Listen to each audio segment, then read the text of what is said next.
सब राक्षस ही जाते हैं और हमारे कुल में एक भी ढंग का आदमी नहीं है। पूरी कैबिनेट में जैसे उग्रसेन को डाला सबको जंगल में भगा दिया।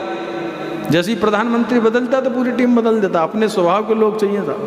ऐसे ही कंस ने अपनी कैबिनेट में उसकी राक्षस विचारधारा के लोग रखे। अब नंद बाबा के घर निमंत्रण देने कौन जाए। आज अक्रूर जी की याद आई, नारद जी ने ज्ञान दिया। अक्रूर काका जी के यहाँ संदेश भिजवाया। अक्रूर जी ने जैसे सुना कि कंस ने मुझे बुलाया है सभा में, तो आश्चर्य हो गया कंस को। जरूर कोई बात है। सब दुष्ट आत्मा किसी दिन प्रेम से निमंत्रण दे तो कान खड़े वैसे ही हो जाते कि पता नहीं क्यों बुलाया महाराज। मगर अक्रूर जी चले, क्योंकि मंत्री रहे हैं वे उग्रसेन में, तो शायद चलो देश की सेवा है, राष्ट्र भाव लेकर चले गए। जैसे ही गए तो कंस ने बहुत सम्मान दिया। इतना तो कभी नहीं दिया साहब। आते से फूल वूल बिछा दिए, शरबत लगा दिया, सब आओ भगत हो रही। अक्रूर जी पूछने लगे क्या बात है महाराज, आज बड़ी आओ भगत हो रही है। अरे कुछ नहीं, बहुत दिन से तुम आए नहीं सभा में, आप जैसे लोगों की जरूरत रहती है। मीठी मीठी बातों से मन बहलाया और अपने मन की असली बात कह दी कि ऐसा है कि हमने आज मेले का आयोजन किया है 5 दिवसीय। बहुत बड़ा मेला है मथुरा में, और तुम ऐसा करो नंद के घर जाओ, उनके दोनों बालकों को लेवा लाओ। हमने सुना वे बहुत बलशाली हैं, उनके बड़े करामात सुन रहे हैं, बड़े बड़े राक्षसों को मार रहे हैं। तो अपन एक बड़ी प्रतियोगिता रखते हैं पहलवानी की, और इतने बड़े पहलवान हैं तो अपन भी तो देखें मथुरा में। अपन अपने राज्य के अंदर इतने 2 महारथी विराजमान है, तो उनको सम्मानित करेंगे हम, बुलाइए।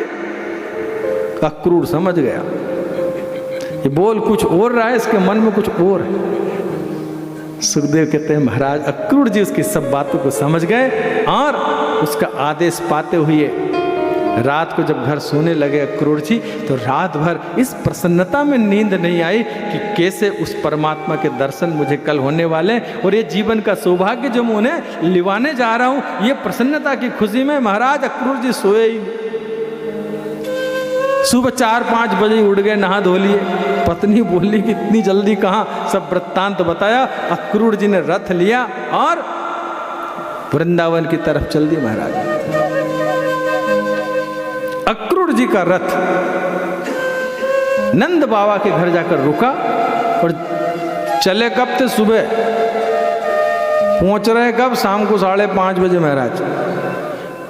उनकी स्थिति समझना पड़ेगी। सुखदेव कहते हैं परीक्षित तो थोड़ी दूर चलते फिर कृष्ण के भाव में बैठ जाते, रथ भी खड़ा है, खुद भी खड़े झाड़ के नीचे। फिर थोड़ी देर में आंख खुलती, फिर 4 कदम चलता, फिर रथ खड़ा हो जाता, फिर कृष्ण की झांकी देखने लगे। मन में अनन्य भाव परमात्मा के अवतार के, ये वही कृष्ण है, वे वही राम है जो चरणों से अहिल्या का उद्धार कर दिया, केवट का उद्धार किया, शबरी से प्रेम किया, सभी जन के हितकारी, जननायक, सुखदायक, वे कृपा सिंधु, जिनके मुझे दर्शन कुछ देर में होने वाले, हृदय में बहुत उमंग है। यही भाव से धीरे धीरे अक्रूर जी गए होंगे, तो पहुंच गए। शाम हो गई, संध्या का समय था, और मेरे कन्हैया और बलदाऊ जी दोनों गौशाला में थे। एक पे पीला पीताम्बर डला और बलदाऊ जी पे नीला पीताम्बर डला। ऐसे पीताम्बर तड़ित को देखकर अक्रूर जी सीधे गौशाला में प्रवेश करते हैं और दोनों को साष्टांग दंडवत करते हैं, हृदय से लगा लेते हैं। और वहीं गौशाला में खड़े खड़े कन्हैया पूछते हैं काका जी कैसा हलचाल है मथुरा का। अक्रूर जी की आंख में आंसू आते। कन्हैया आप तो सब जानते हो कि वहां कितना अत्याचार चल रहा है। और पूछने लगे तुम्हारा आगमन किस कारण से हुआ।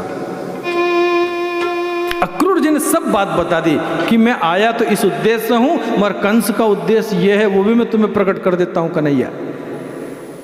भगवान कृष्ण ने कहा कि ये बात तुम सिर्फ मुझसे ही बताना और किसी से बात करना भी मत, क्योंकि ब्रज में यदि पता लग गया ना कि तुम मेरे को कंस के यहाँ ले जा रहे तो तुमको जाने ही नहीं देंगे यहाँ से। इसलिए इस योजना को आप गुप्त रखो, और विशेष करके मेरी माँ के सामने भी चर्चा मत करना। मुझे बहुत प्यार करती है, एक पल भी मेरी माँ मेरे बिना रह नहीं सकती। शाम का समय हुआ, नंद बाबा से भेंट हुई। माता यशोदा को खबर लगी कि कल कृष्ण और बलराम मथुरा जाएंगे। नंद बाबा को भी योजना के अंदर शामिल किया गया कि वो अकेला थोड़ी जा रहा है, हम सब गांव वाले बैलगाड़ी ले लेके जा रहे हैं, पूरा नगर जा रहा है मेले में, कोई अनूठा तेरा ही छोरा थोड़ी जा रहा है।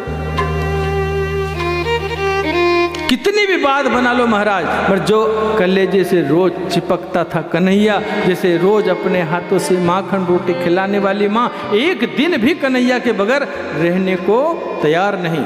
उसी तरह जैसे अवध में दशरथ जी से जब विश्वामित्र मांगने आए कि हमें राघव चाहिए कुछ दिनों के लिए, दशरथ ने कहा कि प्रभु प्राण ले लो मेरे, राघव को न दूंगा। ऐसी बात यशोदा के पास हो गया।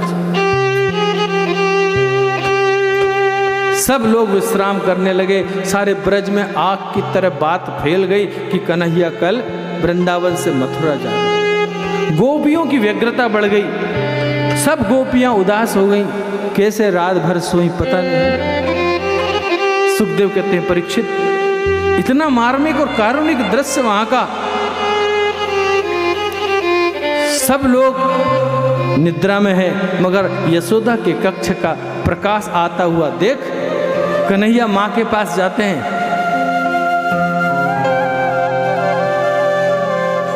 उनकी गोदी में सर रखकर कन्हैया बैठ जाते हैं कि मां क्यों इतनी उदास हो।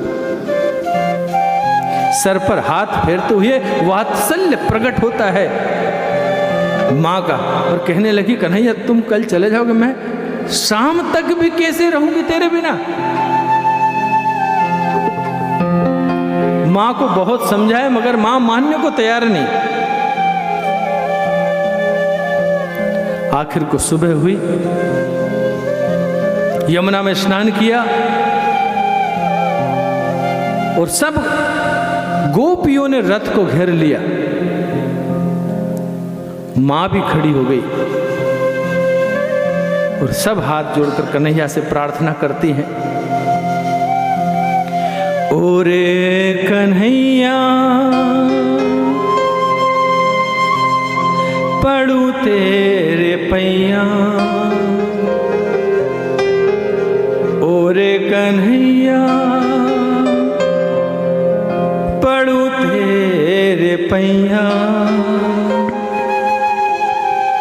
मत जा मथुरा पड़ू तेरे पैया,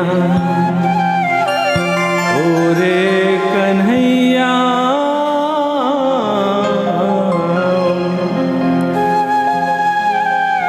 कुंजन की गलियों में दौड़ा लगाए, कुंजन की गलियों दौड़ा लगाए, चोरी चोरी माखन को अब कौन खाए, चोरी चोरी माखन को अब कौन खाए, घेर घेर लाएगा कौन तेरी गैया, ओरे कन्हैया ओरे कन्हैया।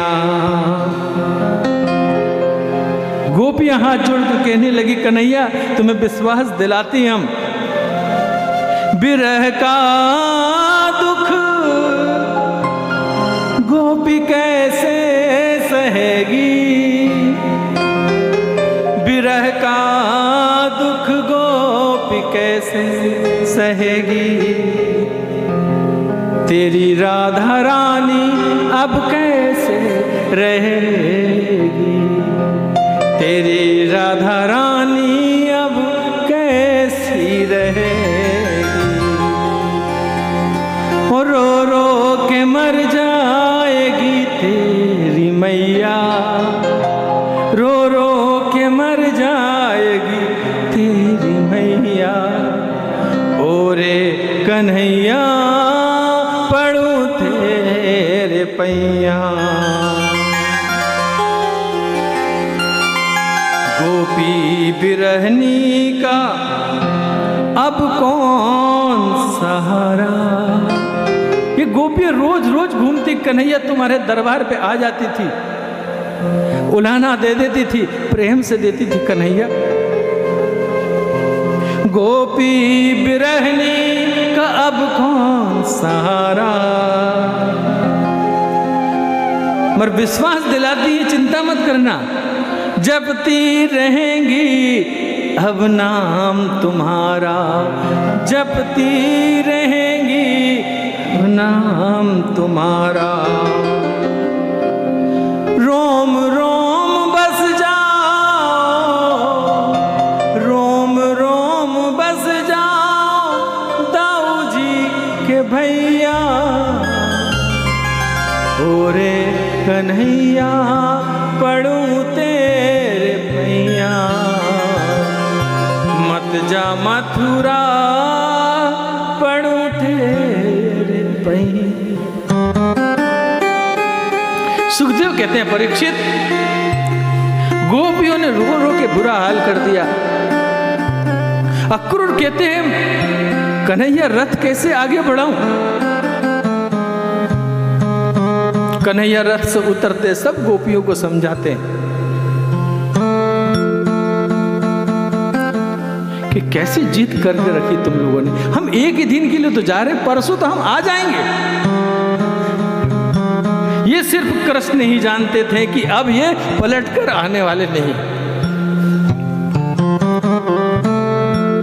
मगर कन्हैया अपनी लीला में गोपियों को समझाते हुए और तेजी से इशारा करते हैं अक्रूर, जो कि एक क्षण की देरी नहीं करना, अक्रूर जितना तेजी से हो आप रथ।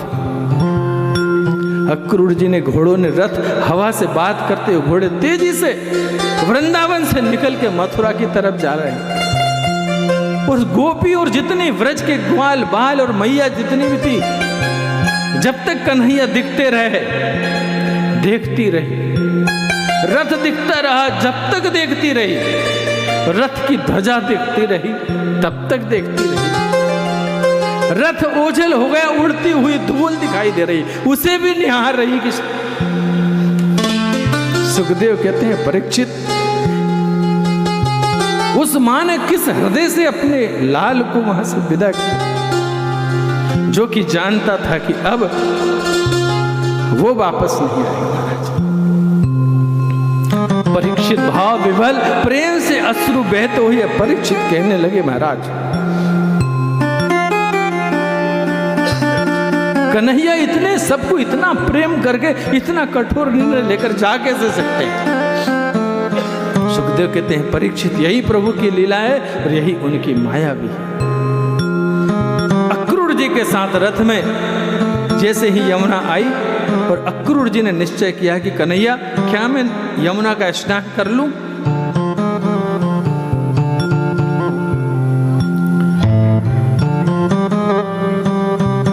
कन्हैया ने आज्ञा दी कि चाचा जी आप स्नान कर ले। और अक्रूर जी के मन में भय था, अब तो और डर लगने लगा कि ब्रज के लोग इनसे इतना प्यार करते हैं, इतना प्रेम करते हैं, और मैं इन्हें मथुरा ले गया और कोई अनहोनी हो गई तो इसके पाप का भागीदारी तो मैं ही बनूंगा। ये कह के अक्रूर के मन में अब भय पैदा। अभी तक तो वे कृष्ण में प्रभु सत्ता को देख रहे थे, और इतना जब प्रेम देखा तो कहीं कुछ अनहोनी हो गई, महाराज तो मैं कैसे मुंह दिखाऊंगा सबको। भगवान ने कहा कि आप स्नान कर लो काका जी।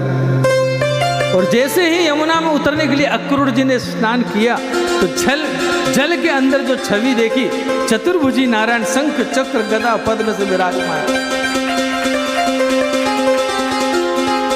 वही पीतांबरधारी। और जल से बाहर निकल कर देखें तो रथ में बेयुगल सरकार की छवि दिखाई देती है। फिर डुबकी मारे, फिर अंदर देखें, फिर बाहर देखें। सुखदेव कहते हैं, महाराज परीक्षित, वो छवि को देख देख कर भाव विवल हो गए अक्रूर जी। और जो गोपियों की स्थिति थी, अब अक्रूर जी की स्थिति है, जाकर चरणों में दंडवत हो गए कि प्रभु, अब मैं समझ गया आप त्रिगुणातीत हैं, आप दीन बंधु, हे करुणा निधि, मैं आपकी शक्ति को पहचान गया, परमात्मा सर्वशक्तिमान है। कन्हैया ने बोला कि काका जी हो क्या गया आपको?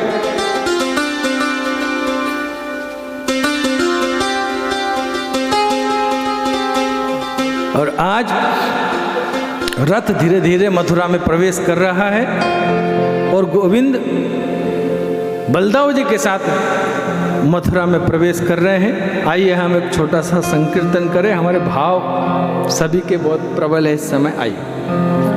जय राधा माधव जय कुंज बिहारी, जय राधा माधव जय कुंज बिहारी, जय राधा माधव जय कुंज बिहारी, जय राधा माधव जय कुंज बिहारी, जय गोपी जन वल्लभ जय गोपी जन वल्लभ, जय गोपी जन वल्लभ, जय गोपी जन वल्लभ, जय गिरिवर धारे, जय राधा माधव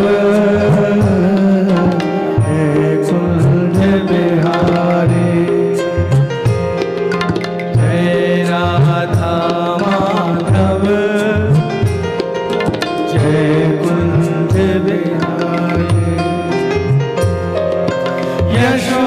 यशोदानंदन ब्रज जन रंजन, यशोदानंदन ब्रज जन रंजन, यशोदानंदन ब्रज जन रंजन, यशोदानंदन ब्रज जन रंजन, यशोदानंदन ब्रज जन रंजन, यशोदानंदन ब्रज जन रंजन, यमुना तीर वनचारी, जय राधा माधव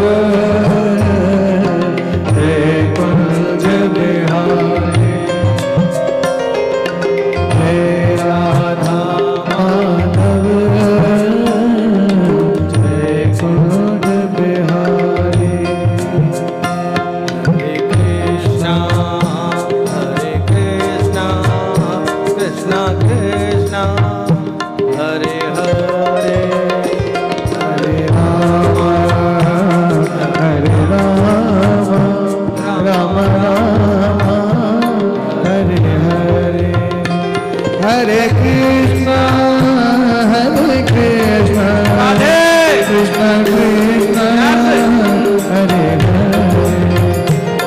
हरे राम राम राम हरे हरे, हरे कृष्णा कृष्ण कृष्ण हरे हरे, हरे राम राम हरे हरे, हरे कृष्णा कृष्ण कृष्ण हरे हरे।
जय श्री जय जय श्री श्री राधे जय जय श्री राधे।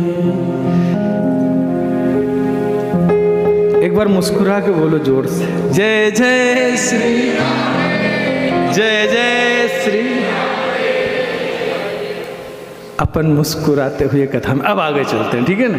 बोले गोपाल कृष्ण भगवान की जय, बांके बिहारी लाल की जय, राधा रानी सरकार की जय। सुखदेव कहते हैं परीक्षित महाराज अब कन्हैया की लीला का आनंद देखिए। जिस उद्देश्य के लिए जन्म लिया मेरे कन्हैया ने, आज मथुरा में प्रवेश किया और थोड़ी शाम होते होते जैसे ही वहां पहुंचे, एक प्रहर शाम को बचा था, नंद बाबा कहने लगे लाला इतनी देर कहाँ कर दी। कन्हैया कहने लगे हम तो टाइम से ही आ रहे थे, काका जी ने स्नान में समय लगा दिया, हम तो समय से आ जाते बिना। तो आज जहां उनके विश्राम की व्यवस्था हुई, कोई कंस ने कोई वीआईपी अरेंजमेंट तो करे नहीं होंगे इनके लिए। जहां धर्मशाला झाड़ के नीचे मिले सब विराज गए होंगे पूरे ग्वाल मंडल, और बड़े उत्साह से। अब कन्हैया का मन तो लगे कि मथुरा, जैसे गांव के आदमी को बोले कहीं बम्बई चल जा और कोई बोले कि अब यहीं रुक जा कमरे में रात भर, तो उसका मन कहता मैं तो घूम आऊं जुहू तक। ऐसे ही कन्हैया का मन मचलता और पिताजी से कहते हैं कि पिताजी आज्ञा दे दो मैं एक बार मथुरा का बाजार घूमा। पिताजी कहते नहीं, कंस की नगरियां बहुत खतरा है। बलदाऊ जी भाव को समझते हैं, मैं जा रहा हूं ना साथ में छोटे के, क्यों चिंता कर रहे हो, मैं घुमा के लाता हूं। राम अवतार में भी इच्छा राम की थी मन में जाने की कि मैं जरा बगीचे तक घूम आऊं। बोले कैसे गुरुदेव से, लक्ष्मण जी से बुलवा दिया। भगवान की लीला इतनी सुंदर सुंदर ऐसा मरा। और जब राम बगीचे में गए तो जानकी से नयन चार हुए तो देख कर को जनक नंदिनी, जहाँ थी वहाँ की खड़ी रह गई। आंखें चार मिली और जहाँ थे वहीं के। यही तो चतुर्भुजी नारायण। बोले गोपाल कृष्ण भगवान की। तो आज सुखदेव कहते हैं परीक्षित महाराज मेरे छोटे से कन्हैया मथुरा में प्रवेश करते उनके मन के सब संकल्प के भाव मजबूत हो गए और कहने लगे कि अब मेरे समय आया है कि मैंने जन्म क्यों लिया। ये विशेष। अच्छा, भगवान के जन्म में भी किसी ने पूछा कि राम अवतार में क्या तुम अकेले रावण को मारने को आए?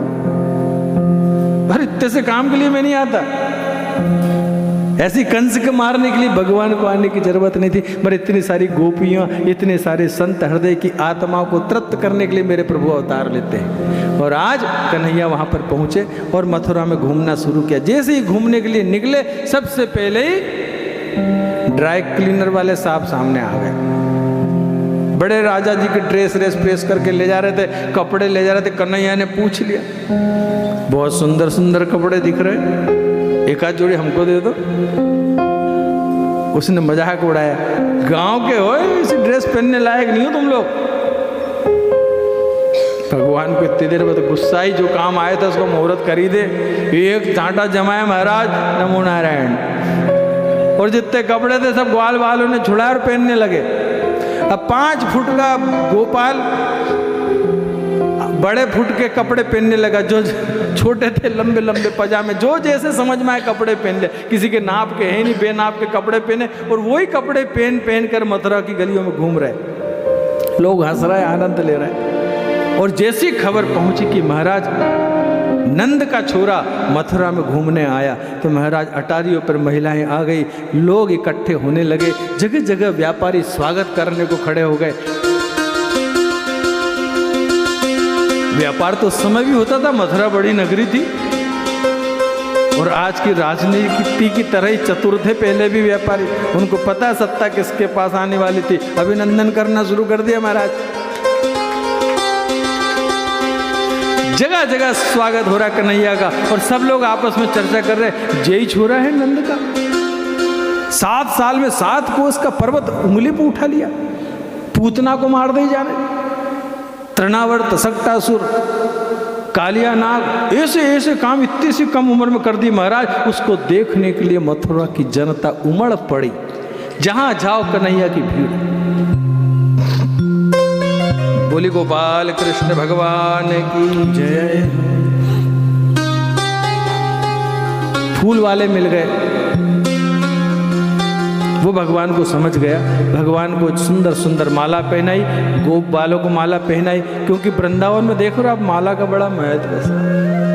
यहाँ जिसको देखो भगवान के लिए अच्छी माला ही लेके जाता है, और यहाँ भी माला आने की कमी नहीं है। इसीलिए जब मेरे गोविंद वहाँ भी पहुँचे तो जितनी मालिनी थी सब फूल मालाएं कन्हैया को चढ़ा दी।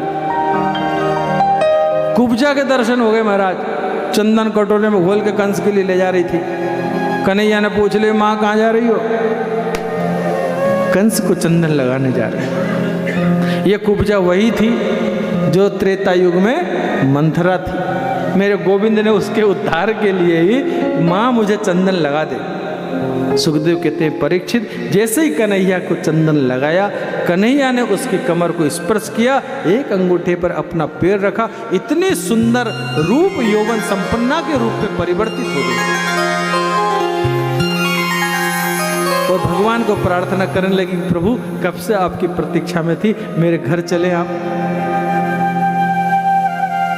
कन्हैया ने कहा माँ तुम्हारा साथ तो हमने बचपन में बहुत लिया है और जरूर आऊँगा, कुछ महत्वपूर्ण कार्य निपटा लूँ, इसके बाद तेरे घर जरूर आऊँगा। उस कुब्जा को आश्वासन दिया और करते करते मेरे कन्हैया बाल ग्वाल के साथ जहाँ पर रंगमंच के लिए एक धनुष यज्ञ का कार्यक्रम रखा गया था, भगवान परशुराम का धनुष यहाँ भी है, उसकी बड़ी सिक्योरिटी लगाई गई, कोई अंदर नहीं घुस पाए। खेल खेल में मेरे कन्हैया और बलराम वहाँ पहुँचते हैं और कन्हैया कहते कि हमें धनुष उठाना है। 11 साल के जो सिक्योरिटी में लोग खड़े थे वे हंसने लगे जोर जोर से, ये धनुष तुम्हारे पिताजी से नहीं उठेगा, चले आए उठाने के लिए। कन्हैया को गुस्सा ही आता है, इतने में बलराम जी ने थोड़ा रोक दिया, शांति। देखते ही देखते कन्हैया अंदर घुसे और उस धनुष को यूं उठाया और झट से तोड़ दिया महाराज। और उस धनुष टूटने की गर्जना ऐसी हुई कि कंस बिस्तर से नीचे गिर पड़े।